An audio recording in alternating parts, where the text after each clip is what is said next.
Hi everybody, welcome to my channel and welcome to my attempts at the Dances with Pit Bulls #100 Things challenge. This is the challenge where we try to use up our stash to create useful stuff to use in our projects or to finish old projects that are lying around the house. At least that's what I'm using it for. Now today I decided I'd show you some stencils I've made. I have this packet of playing cards from the Tiger shop, or the Flying Tiger, I think they call themselves now. These are the large playing cards and they're about 7.5 by almost 5 inches. So roughly, yes, 7.5 by 5. And like all playing cards, they have this kind of plasticky coating on them. So I decided that they would be great for making homemade stencils. So here's some of the stuff I made. I made 2 of most of the stencils just in case they one of them broke.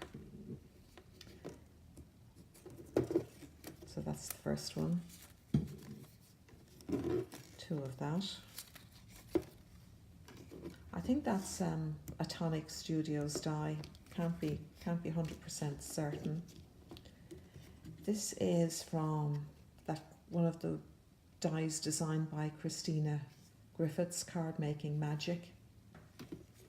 If you Google it, it will come up. They're all fairly easily obtainable. I think this is another Tonic die, not 100% sure. Then another one of a forest. This is either Tailored Expressions or Tim Holtz die, I'm not sure. It's one of these dies. I cut the design into the paper. They don't actually cut it out. This is a Tim Holtz Mixed Media die. And the same die used 3 different times on the card. Another Tim Holtz Mixed Media dies, 2 different ones used on the card. Because these cards are plastic coated, they're going to last, for a while. Not forever, not like a normal stencil, but I forget. Not quite sure what that is. No, that's another one of Tim Holtz Mixed Media dies. And so is this one here, the kind of lacy swirl. That's same again, the Tim Holtz Mixed Media. That's kind of doily. It's meant to be a doily. You can actually see the little crochet stitches on it. I'm sure that's a double crochet here.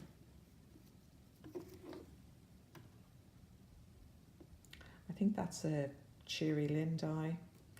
Not sure. Another one. Same again. This is definitely a Tailored Expressions die, swirly something or else's. And there we are, just the same dies over again, a few bits cut each. And I haven't tried to use them yet, but I know they'll be okay, especially for if you're just spraying paint or something through them. I don't know how well they hold up if I'm using paste or anything heavier. But it's just a way of using up the playing cards. I had great ideas when I first got the playing cards, but I've forgotten all about them. Anyway, the next thing I thought I would make is some shaker embellishments, some shaker frames. Now I have collected a lot of these little frames over the years. You pick them up very cheaply. Several companies seem to make them. They're wooden. They usually have a bit of paper on one side and wood on the other.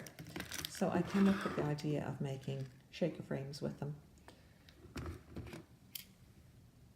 That's 1, 2, 3.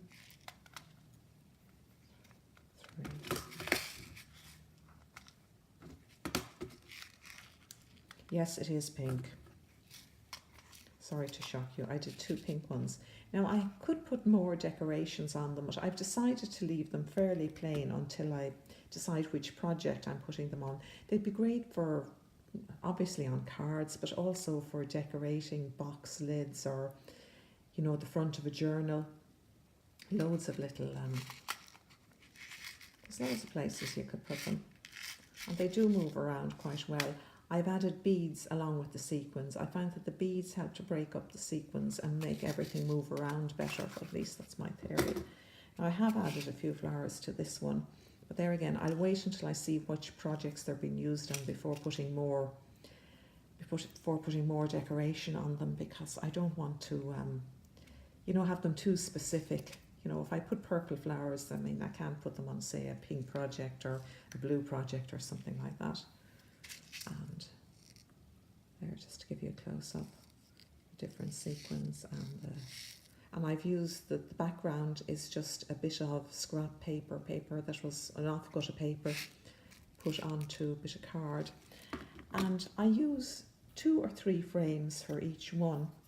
What I do is I glue the acetate to the back of the first frame, and then I glue another frame behind that, and sometimes if the frame isn't very deep, I glue a 3rd frame. There's 3 frames used there, and that gives it kind of a deep pool to put your sequins and beads into.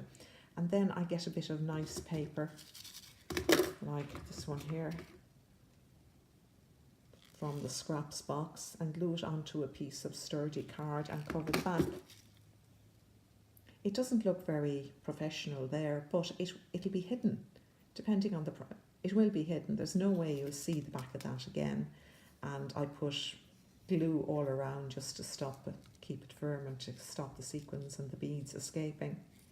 And all of them rattle. There's a good rattle. They're definitely shakers, and you could also put things into them, like maybe make a little fishbowl shape and put little fish in them, etc., etc. Just an idea. It also looks nice, kind of portrait. Anyway, just an idea, because we've all got little frames, or you could also, you know, die cut them, layer them up into the same kind of make the same kind of shaper out of them. So that's the stencils are number 9. These are number 10. The shake frames are number 10. And then I decided I would make some little tags and put fabric on them, just to try and get my sewing machine involved. So that's Tim Holt's fabric that he brought out about 3 years ago. And I made several little tags and added buttons. There again, I don't want to over decorate them, because I don't know yet where I'll be using them. They'll probably be going into journals.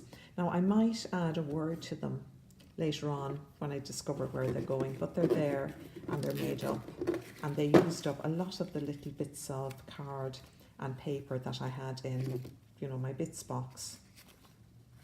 So they're fabric tags. That's number 10. Then the next thing are scented tags. Same idea as the first one. The square, the tag, and then a length of fabric, scrap fabric mainly, or the ends that you cut off after another project. They're just sewn zigzag stitched onto the tag on 3 sides. And then I left the 4th side open. I put in either my lavender or my dried lemon verbena, and then I stitched it closed. Now I've added flowers to this one. These are the flowers I got from Margaret Killen. And if you squeeze it, you will get the scent.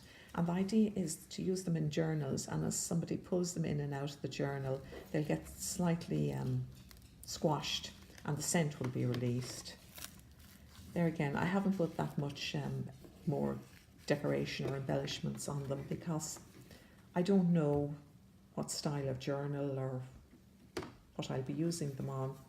Just put the little hessian flowers here. There again, they used up a lot of scraps I had in my bits box, you know, for making the tags. I also stitched around the edge of some of the tags just to get the sewing machine involved.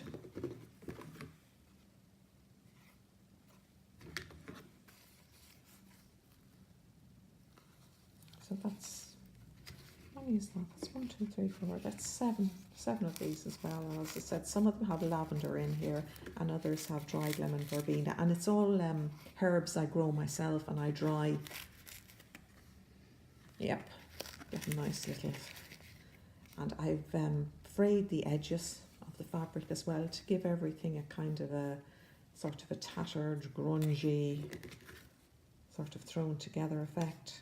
And I've used my Wonky Stitches Wonky Stitches tag. So there you are, that's number 11. So I'm slowly, very slowly making my way through the 100 things.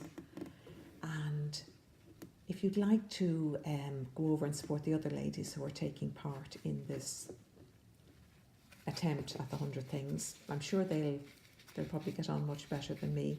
But Kay, who's Kazakhin's one here, I'll leave a link to her under hashtag 100 things video, and Angie Beaumont are also doing them. And the lady who started it all, dances with Rebecca, who dances with pit bulls. I'll put all the links in the description box. So go check them out and get some ideas. Might try it yourself, but just go get some ideas. So thanks for watching my channel and thanks for listening. If you like what I'm doing and you like my projects, please give me a like and subscribe.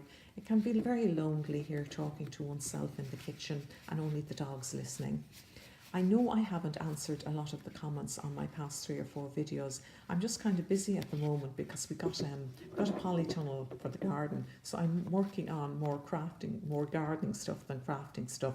So apologies, I will get around to answering any queries or comments, and I will get around to making videos for the tutorials and the tickets and what was the other thing? Yeah, the multi-pocketed double-sided tags. So thanks for watching. Have a lovely day. Happy crafting. Bye.